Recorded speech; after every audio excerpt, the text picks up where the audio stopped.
Di mazhab itu bukan ikut kelompok. Saya nggak mau ikut-ikutan mazhab. Saya pengennya langsung sunnah Nabi aja, hadis Nabi. Ya antum kan nggak pernah ketemu Nabi. Bagaimana? Harus lewat para ulama. Sanad namanya. Ulama yang saleh. Ketika kita mengambil disebut mazhab. Karena memang harus pilih satu. Nggak bisa mempraktekkan keempat-empatnya. Nggak bisa Ustaz. Saya ingin semua sunnah Nabi saya praktekkan dalam kehidupan. Memangnya mereka aja yang bisa. Begitu kemudian dipraktekkan, gimana? Saya keempat-empatnya. Masya Allah. Imamin salat maghrib. Bismillahirrahmanirrahim. Bismillahirrahmanirrahim. Tidak dibaca sama sekali. Bisa.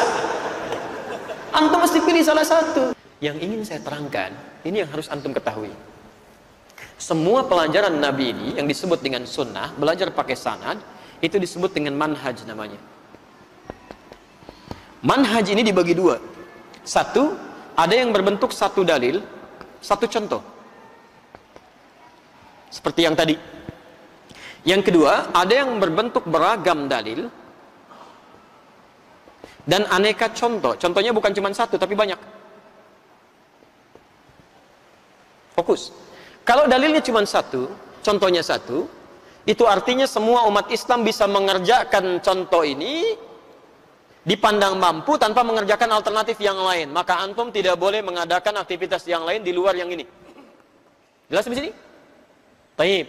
Tapi kalau contohnya lebih daripada satu dan dalilnya cukup banyak, itu tandanya umat Islam dipandang tidak mampu mengerjakan satu cara yang sama. Makanya diberikan alternatif yang lain supaya bisa mengerjakan sesuai dengan kemudahannya. Saya beri dua contoh. Contoh pertama, untuk i'tidal. Sami'allahu liman hamidah. Kemudian akan sujud. Saat akan sujud itu dari i'tidal bisa turun dengan dua cara. Bisa menggunakan lutut duluan. Itu ada di Abu Daud nomor hadis 838, posisi paling kanan sebelah bawah dari Wa'il bin Hujr. Rasulullah menyampaikan sallallahu alaihi wasallam, ya, la tasjud bima ma'na kama yabrukul ibil falyadha rukbatayhi qabla yadayhi. Kamu jangan sujud seperti duduknya unta. Maka dahulukan lututmu sebelum telapak tanganmu. Yang kedua nomor hadis 840 sampai 841, posisi paling kiri sebelah atas. La tasjud kama yabrukul ba'ir falyadha yadayhi qabla rukbatayhi. Jangan sujud seperti duduknya unta tunggangan. Dahulukan kedua telapak tanganmu sebelum lututmu. Dari Abu Hurairah. Kenapa dua kalimat hadis ini muncul seperti bertentangan, tapi sebetulnya memberikan kemudahan. Dua-duanya sama di kitab yang sama, cuma beda dua nomor. Ternyata setelah diteliti oleh para ulama, dibuat kaidah al-jam'u wa taufiq, mengumpulkan semua hadisnya dan melihat kemana ini arah penafsirannya.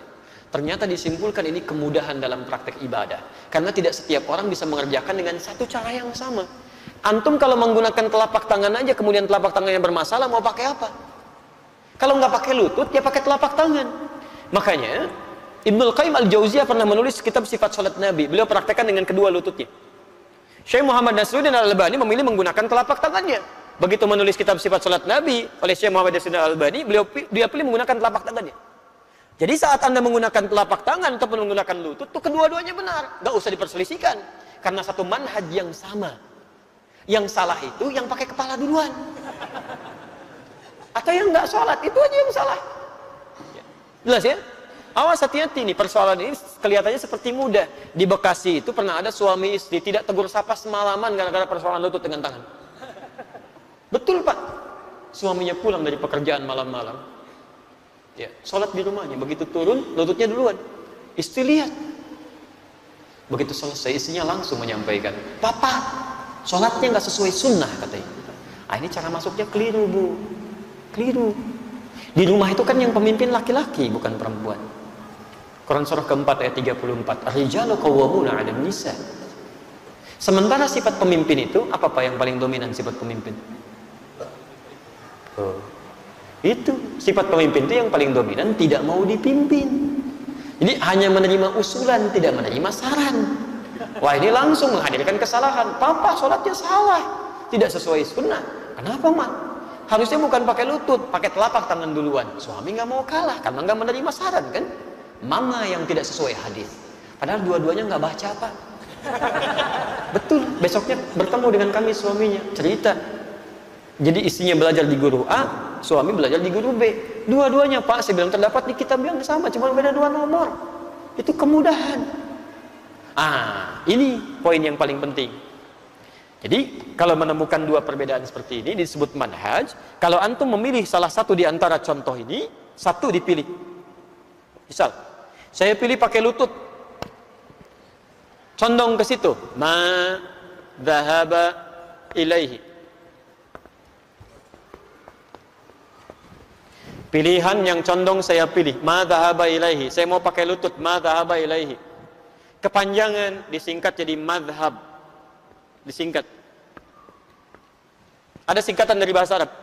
Ma dhahaba ilaihi disingkat jadi madhab. Pilihan yang cenderung dipilih sesuai dengan tuntunan Nabi. Di Arab pun seperti kita ada singkatan. Bahkan kalimat ayat Quran itu ada singkatan istilahnya, sekalipun saat diucapkan kalimat yang dibacakan. Bismillahirrahmanirrahim disingkat jadi basmalah istilahnya. Alhamdulillahirabbil alamin, hamdalah, la haula wala quwwata illa billah, hauqala, la ilaha illallah, tahlil, ada singkatannya. Ini sudah jam 3. Jadi mari kita langsung saja tutup ta'lim kita dengan sama-sama mengucapkan hamdalah. Hamdalah. Tidak. Alhamdulillahirabbil alamin. Ma dhahaba ilaihi disingkat jadi madhab. Disinilah kemudian misal Ibnul Qayyim al-Jauziyah memilih menggunakan lututnya, maka disebut madhab Ibnul Qayyim al-Jauziyah. Misal pilihannya Ibnul Qayyim al-Jauziyah. Ini bukan beliau berpendapat, salah. Hadis tentang bismillah dalam Al-Fatihah ya ada 70 hadis. 70 Pak. Cara bacanya dari Nabi ada 4. Bisa dijaharkan Bismillahirrahmanirrahim. Bisa disirkan Bismillahirrahmanirrahim. Bisa tidak dibaca sama sekali. Bisa dibaca rakaat pertama, selanjutnya tidak. Bismillahirrahmanirrahim. Selanjutnya tidak dibaca lagi. Imam Asy-Syafi'i memilih untuk dijaharkan. Bismillahirrahmanirrahim.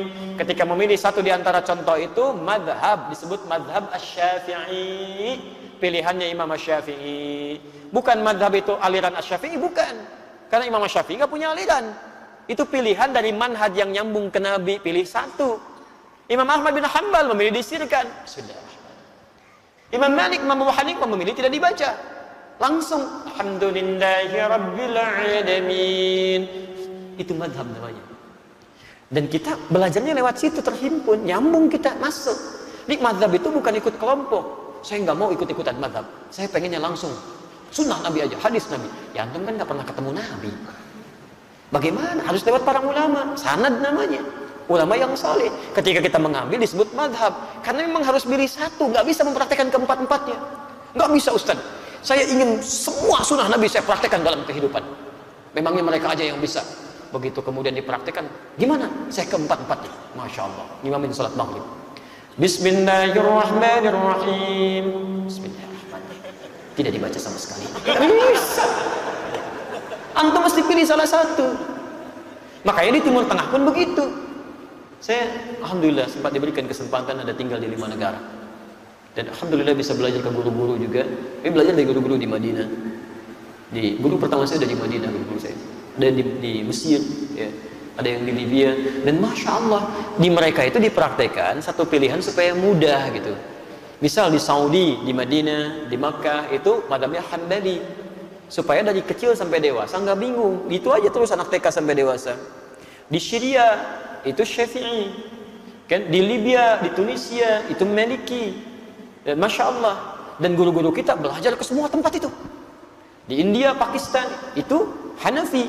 Makanya ketika guru kita pulang ke Nusantara banyak gitu ya. Orang Kalimantan belajarnya ke Madinah disirkan, ya kan? Orang Jakarta misalnya belajarnya kemana? Ke Mesir dijaharkan. Orang Bandung belajarnya ke Pakistan, India tidak dibaca sama sekali. Yang jadi masalah murid Bandung datang kemudian ke Kalimantan.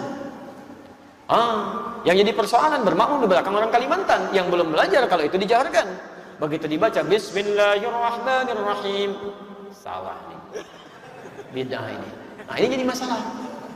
Maka turunan manhaj ini sepanjang sama-sama ini dari manhaj yang sama, inilah pentingnya kita ikut ta'lim supaya paham mana yang manhaj, mana yang madhab. Kalau keluar dari Al-Quran dan Sunnah ini, itu yang kemudian kita tinggalkan, lalu kita luruskan untuk kembali pada jalur yang benar. Jadi kalau sama-sama satu manhaj, walaupun beda manhaj, nggak apa-apa. Ya. Saya pernah tugas di Mekah 2010, terima jemaah haji pertama. Begitu datang, imamnya dulu, kalau saya tidak keliru, Syekh Sudais, sholat Isya. Kan disirkan di situ. Bismillahirrahmanirrahim. Alhamdulillahi Rabbil Alamin. Iki Imam Muhammadiyah. Ya Muhammadiyah. Karena yang dia pahami kalau bismillahnya jahar NU gitu kan. Kemudian kalau disirkan itu Muhammadiyah, jadilah ramai di situ. Besoknya nggak kulut imamnya. Apa sih bilang semalam imamnya Muhammadiyah katanya. Jadi dari dulu itu nggak ada Muhammadiyah dengan NU. Muhammadiyah baru berdiri 18 November 1912. NU 31 Januari 1926. Itu ormas untuk memudahkan jalan dakwah. Madhabnya baik kalau sepanjang madhabnya benar, ukurannya Al-Quran Sunnah aja. Kalau benar ukurannya itu kita praktekkan, selesai masalahnya. Dan keduanya bersaudara itu. Ya, bertemu di Maulana Ishaq itu. Ya, Kiai Haji Muhammad Hashim Al-Ash'ari bin Abdul Wahid bin Abdul Halim. Abdul Halim nama aslinya Pangeran Benawa, dikenal dengan Sultan Hadiwijaya. Ya, bin Abdullah bin Abdul Rahman bin Abdul Aziz bin Abdul Fattah. Ya, bin Abdul Fattah siapa Abdul Fattah itu? Adalah Raden Ainul Yaqin, walid Maulana Ishaq. Maulana Ishaq ini di sini ketemu dengan nasabnya dengan Kiai Haji Ahmad Dahlan yang nama aslinya Muhammad Darwish. Bahkan belajarnya bareng-bareng tuh di Semarang dengan Kiai Haji Saleh Darat. Lalu berangkat kemudian ke Mekah. Di situ kemudian berganti nama dengan Haji Ahmad Dahlan ketika pulang. Ya, siapa beliau ini? Kiai Haji Ahmad Dahlan bin Kiai Haji Abu Bakar bin Kiai Ilyas bin Kiai Sulaiman bin Demang Jurang Juru Kapindo bin Demang Jurang Juru Sapisan bin Kiai Gerbak bin Maulana Ishaq. Siapa Maulana Ishaq itu? Anaknya Ahmad Jumadil Kubra, Syekh Dai besar dari Mesir, punya dua anak. Satu di Nusantara di bawah, yang kedua tinggal di Mesir. Ketika yang di Mesir ini bernama Syarif Abdullah kemudian pergi ke Mekah untuk menunaikan haji, bertemu dengan anaknya Prabu Siliwangi yang telah masuk Islam. Namanya Rara Santang, lahir tahun 1426, masuk Islam, kemudian berubah nama menjadi Syarifah Mudaim. Minta kepada kakaknya Walang Sungsang yang lahir tahun 1423 dan kemudian berganti nama menjadi Abdullah Iman. Dilamar di situ, dinikahi kemudian pergi ke Mesir tinggal 20 tahun, melahirkan seorang anak bernama Syarif Hidayatullah. Pulanglah kemudian Syarif Hidayatullah kepada kakeknya, nengok di Gunung Jati, diberikan wilayah itu dikenal dengan Sunan Gunung Jati. Punya anak namanya Muhammad yang pertama, kedua perempuan. Yang perempuan ini menikah dengan panglima terhebatnya pada saat itu dikenal dengan Fathullah. Disebut dengan Fatahillah. Lisan orang Portugis menyebutnya dengan Faletehan. Ini yang kemudian dengan izin Allah menaklukkan wilayah Batavia yang dikuasai pada saat itu oleh orang Portugis. Ketika mereka berjihad, ya berdoa dulu, bermohon dulu, datang ke situ dan menang. Menangnya di bulan Ramadan. Bulan Ramadan, Masya Allah. Ya, kalau dikalkulasi kemudian ke dalam, dikonversi ke dalam tanggal Masehi yang 22 Juni 1527. Sampai sekarang itu, Masya Allah, namanya nama yang sama dilekatkan oleh Fathullah pada saat itu.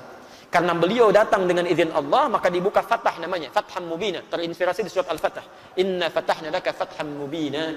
Fatham Mubina itu dalam bahasa lokal disebut dengan Jayakarta. Disingkat menjadi Jakarta. Itu asalnya kota Jakarta itu di situ. Jadi yang menjadikan Jakarta terbuka jadi Jakarta itu iman, kalimat takbir. Itu luar biasa gitu kan. Kenapa sampai sini? Kita kembalikan dulu gitu ya. Nah, dua-duanya Kiai Haji Muhammad Hashim Asy'ari dengan Kiai Haji Ahmad Dahlan itu bersaudara di Maulana Ishaq.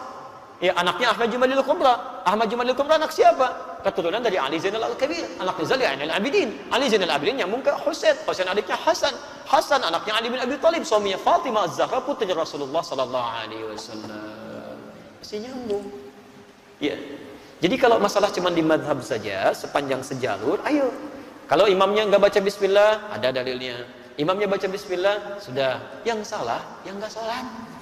Selesai. Jelas di sini?